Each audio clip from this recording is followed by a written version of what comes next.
Assalamualaikum warahmatullahi wabarakatuh. Selamat malam pemirsa, obrolan Karebosi kembali hadir menjumpai Anda bersama saya Filza Burhan.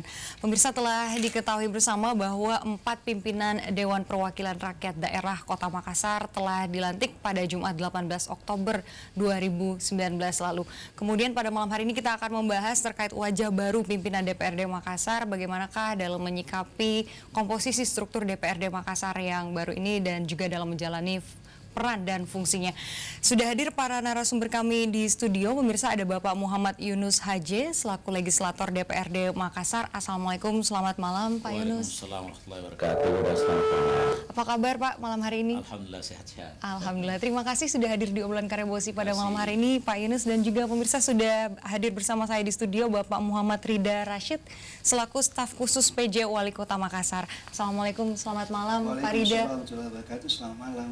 Sehat Pak? Alhamdulillah baik. Alhamdulillah. Terima kasih sudah hadir di obrolan Karebosi Pak Rida, dan juga pemirsa sudah hadir di studio Bapak Andi Lukman Irwan selaku pengamat pemerintahan. Assalamualaikum, selamat malam Pak Lukman. Iya, Waalaikumsalam warahmatullahi wabarakatuh. Apa kabar Pak Lukman? Alhamdulillah baik. Alhamdulillah, terima kasih sudah hadir di obrolan Karebosi pada malam hari ini. Pertama saya ingin bertanya kepada Bapak Yunus terlebih dahulu. Ini bisa dijelaskan seperti apa kemarin proses dari pelantikan sampai akhirnya sudah paripurna terkait kelengkapan Dewan, Pak Yunus? Iya, terima kasih. Assalamualaikum warahmatullahi wabarakatuh. Jadi di DPRD Kota Makassar itu, alhamdulillah semua alat kelengkapan Dewan sudah bisa dikatakan sudah selesai semua. Jadi setelah sesudah kita ini pelantikan pada bulan September yang lalu, makanya kita langsung pacu untuk setelah terbentuknya namanya pimpinan sementara, 2 orang, Pak Rudi Lalo dengan Pak Adi Rashid Ali, dan kemudian kita memutuskan untuk membuat namanya tata tertib. Inilah tata tertib yang merupakan pedoman bagi anggota DPR yang baru yang kita akan pedomani. Dan alhamdulillah itu juga sudah kita pacu. Dan setelah sesudah itu tentu menyangkut mengenai masalah alat kelengkapan Dewan dan mengenai masalah praksi. Biasanya kalau praksi itu kan saya kira tidak ada persoalan, apalagi kalau merupakan daripada partai yang utuh. Di sana kalau kita perlu tahu bahwa ada 9 praksi, 8 partai yang merupakan praksi utuh, hanya ada 1 praksi yang merupakan gabungan. Jadi gabungan itu termasuk yang saya pimpin, dari Partai Hanura 3 kursi, dan kemudian Perindo 2 kursi, dan kemudian ada PKB 1 kursi, berjumlah 6 kursi. Itu namanya Partai Nurani Indonesia Bangkit. Baik. Nah, itulah jumlahnya 6 kursi. Kemudian ada juga berkarya untuk 1 orang, kebetulan dia masuk di Partai Amanat Nasional. Jadi itulah ada 9 praksi yang ada di Kota Makassar.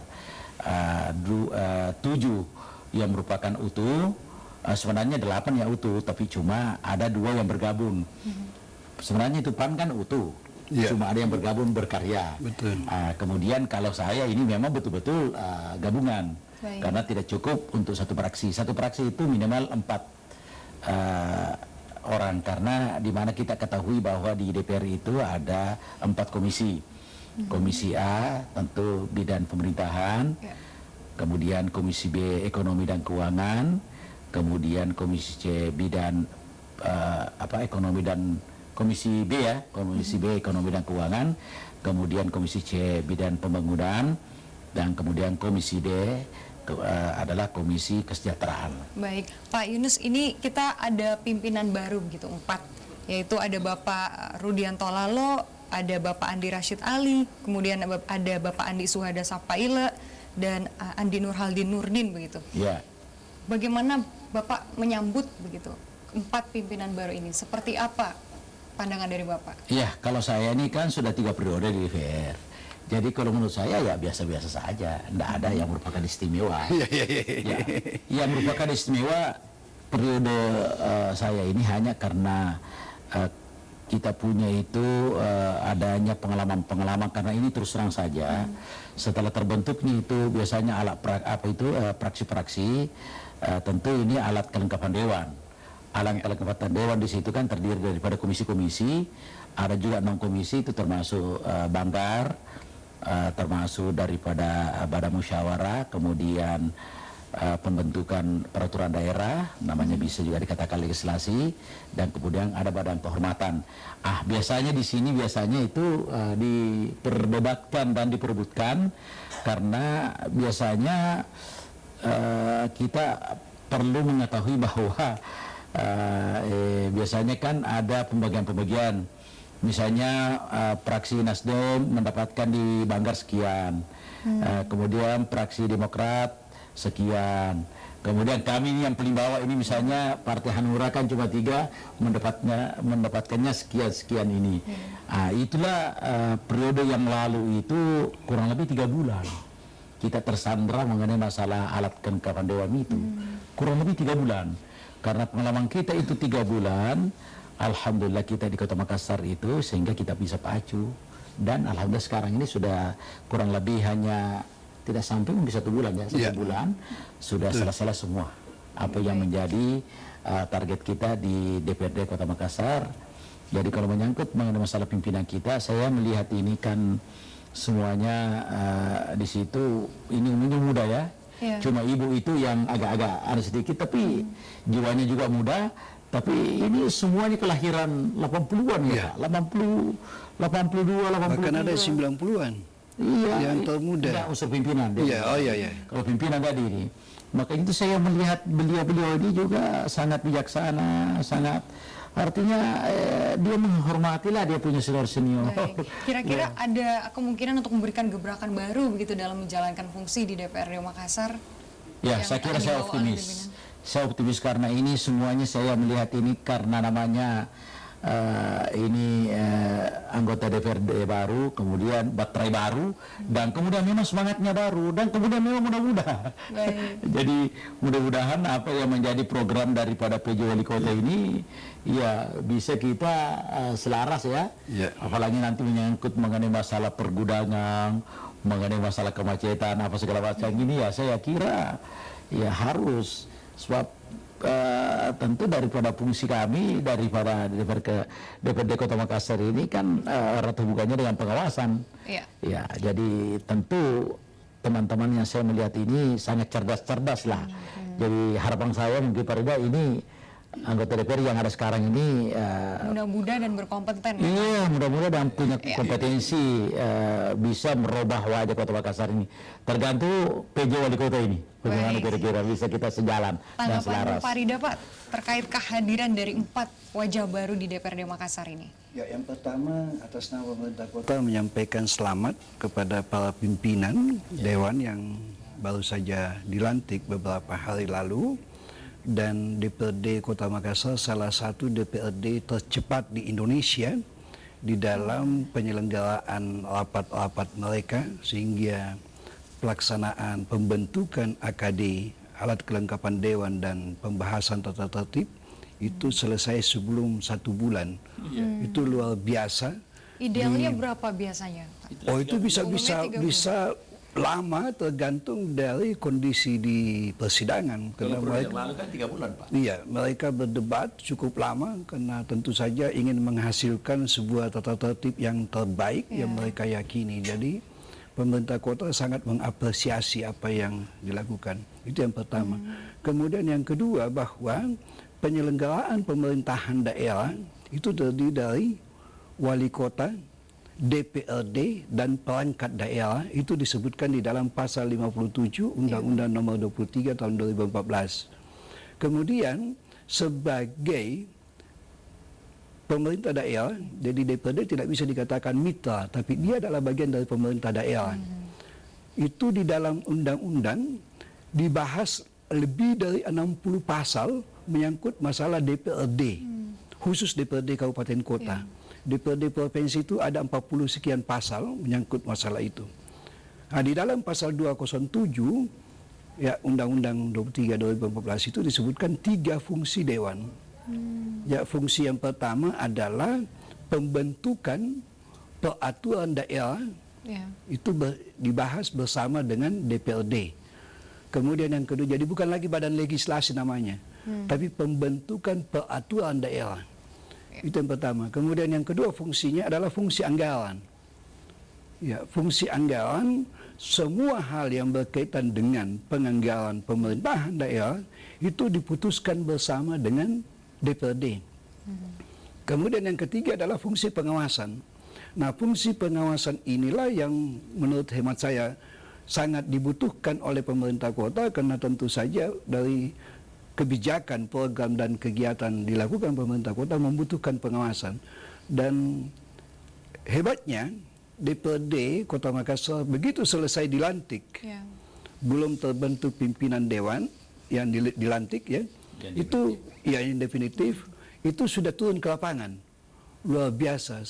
Salah satu objek yang dikunjungi pertama kali adalah Makassar Mall, Pasar Sentral, ya Pak Indonesia. Apa yang dilakukan di situ saat itu? Kenapa itu dilakukan? Karena ini persoalan yang sudah berlarut-larut, sudah cukup lama, ya, sehingga DPRD yang baru saja dilantik tentu ingin mendengarkan langsung, ya, dengan kunjungan ke lapangan, bahkan diundang untuk didengarkan baik dari pelaku usaha yang ada di sana maupun pengembangnya, dan tentu saja pemerintah kota itu memberikan masukan-masukan, karena ini persoalan yang memang menjadi target oleh pemerintah kota untuk bisa diselesaikan.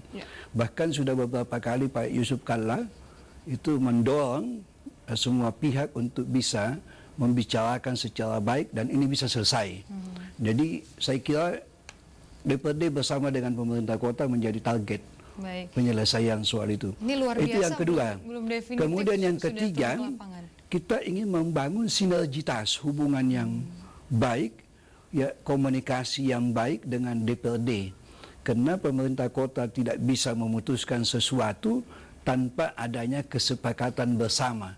Ya, dan itu bisa dilihat bahwa pembentukan peraturan daerah bisa usulan dari bupati wali kota, ya, bisa juga hak inisiatif DPRD manakala melihat bahwa ada peraturan yang perlu dibentuk yang tidak diusulkan oleh eksekutif atau pemerintah. Itu punya hak-hak seperti itu di dalam tugas dan kewenangan DPRD.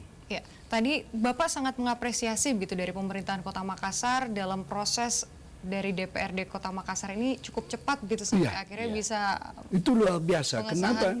Karena respon yang begitu bagus di awal, ya tentu saja pemerintah kota harus bisa merespon juga secara baik bahwa semangat yang tinggi yang disampaikan dan diperlihatkan oleh DPRD Kota Makassar tentu saja itu hal yang sangat positif. Tapi sama sekali bagi tidak ada eksekutif. kesan yang bisa muncul bahwa ini terburu-buru begitu, tidak menentukan yang terbaik. Saya kira cepat apalagi kayak Pak Yunus kan sudah 3 periode. Artinya sudah banyak informasi yang beliau dapatkan. Nah, tentu saja yang baru ini kan ingin mendapatkan ya informasi secara jelas sesuai fakta, bukan hanya sekedar mendengarkan cerita, tetapi mereka bisa langsung ke. Dan itu yang bagi pemerintah kota sangat bagus. Kenapa? Karena tidak hanya memperoleh informasi sepihak, ya, yang sehingga itu bisa menimbulkan kisruh atau mungkin debat yang tidak selesai.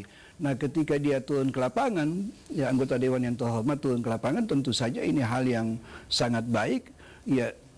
Apakah itu dari kalangan yang didatangin maupun pemerintah kota, sehingga kita bisa menjelaskan ya fakta-fakta yang ada dan sesuai dengan aturan. Baik, Pak Lukman, ini menarik sekali begitu. Para pimpinan DPRD Makassar belum menjadi definitif tapi sudah terlihat greget bahkan untuk menjalani tugasnya turun ke lapangan langsung begitu. Sudah itu dalam penyusunan tatip, fraksi dan alat kelengkapan dewan dikatakan sangat cepat. Tanggapan Pak Lukman? Iya. Saya kira yang pertama kita mengucapkan selamat kepada pimpinan DPRD Kota Makassar yang kemarin hari Jumat sudah dilantik, dan saya kira harapan masyarakat kota ini kemudian begitu besar kepada anggota legislatif DPRD Kota Makassar yang periode sekarang ini. Secara ini saya kira ada beberapa hal, ada beberapa makna yang kemudian bisa kita simpulkan dari proses yang berjalan begitu harmonis, begitu soft di DPRD Kota Makassar terkait dengan pembentukan khususnya di alat kelengkapan dengan badan-badan yang kemudian sudah saya kira kurang lebih 1 bulan seperti yang disampaikan tadi, bisa kemudian ada positioning masing-masing person dari fraksi partai politik. Yang pertama adalah ini menggambarkan ada soliditas internal yang berjalan, ada kemudian kebersamaan yang berjalan secara harmonis pada setiap tingkatan fraksi-fraksi yang ada di DPRD Kota Makassar. Karena berkaca pada pengalaman misalnya tadi diungkapkan 2014 dengan beberapa kasus-kasus yang terjadi di DPRD provinsi dan DPRD kabupaten kota lainnya, proses pembentukan alat kelengkapan ini kemudian penuh dengan suasana yang sifatnya kemudian ada tarik menarik kepentingan antar fraksi di lingkup internal partai di lingkup internal DPRD. Artinya bahwa ada soliditas yang menjadi spirit bersama sekarang yang kemudian ingin ditunjukkan kepada publik oleh anggota DPRD Kota Makassar. Kemudian yang kedua, ini juga mengisyaratkan bahwa kemudian DPRD Kota Makassar ini kemudian harus ingin bekerja secara cepat bersama dengan pemerintah Kota Makassar. Apalagi saya kira ada PR yang begitu dekat terkait pembahasan APBD pokok 2020 yang sekarang saya kira ini menjadi tantangan juga sesungguhnya bagi DPRD periode 2019 ini, bahwa DPRD Kota Makassar di beberapa tahun sebelumnya pernah kemudian mencapai prestasi ketuk palu APBD itu di November tahun anggaran sebelumnya. Jadi itu kalau saya nggak salah di 2008 APBD pokok 2018 Pak ya, itu di November 2017 sudah ketuk palu. Nah saya kira ini menjadi tantangan bagi anggota DPRD yang sekarang, yang saya kira tadi disampaikan mayoriti kemudian dihuni oleh penghuni baru. Dari 50 anggota DPRD Kota Makassar, 26 kemudian merupakan muka-muka baru. Ini saya kira menjadi tantangan. Apakah kemudian bisa menyamai prestasi di 2017 sebelumnya? Bukan sesungguhnya ingin bagaimana secara cepat APBD itu kemudian disepakati, tapi tetap memperhatikan isi dan tetap memperhatikan konten begitu. Nah saya kira yang ketiga ini juga mengisyaratkan bahwa di DPRD Kota Makassar pada tingkat internal fraksi-fraksi ini kemudian tidak tercipta kelompok-kelompok yang begitu kemudian kelompok-kelompok yang sifatnya kemudian ada ego-ego fraksi begitu. Nah saya kira ini menjadi catatan positif khususnya, dan kemudian ini bisa menjadi tangkapan publik yang bersifat positif bahwa DPRD Kota Makassar akan lebih kemudian soft, akan lebih kemudian berjalan ya sesuailah dengan prinsip-prinsip sila keempat Pancasila kita, musyawarah untuk mufakat menjadi satu elemen penting di dalam proses pengambilan keputusan yang nantinya akan mewarnai DPRD Kota Makassar. Saya kira ini kita juga bisa melihat bahwa wajah-wajah baru kemudian bukan hanya hadir pada tingkatan anggota DPRD, tapi pada level pimpinan yang ada sekarang pun kemudian ada juga wajah-wajah baru di situ, yang saya kira seperti dari Partai Golkar ini adalah wajah baru yang saya kira bisa mewakili kelompok-kelompok kaum milenial untuk eksekusi kebijakan yang terkait dengan kepentingan-kepentingan kelompok-kelompok muda. Yang harapan kita ke depannya adalah semua problem, permasalahan-permasalahan yang menjadi keresahan masyarakat itu bisa ditangkap dan kemudian eksekusi dengan kebijakan-kebijakan yang sifatnya kemudian menjadi domain kewenangan dari DPRD Kota Makassar. Baik, dan tentunya kita masih akan membahas begitu bagaimanakah persiapan untuk pembahasan APBD pokok, apakah bisa seperti 2017, optimismenya seperti apa, dan kemudian bagaimanakah cara dari pimpinan baru DPRD Makassar ini menjaga seluruh anggota DPRD Kota Makassar harmonis dalam menjalani fungsinya sebagai wakil rakyat. Kita akan bahas usai jeda, pemirsa tetap bersama kami di Obrolan Karebosi.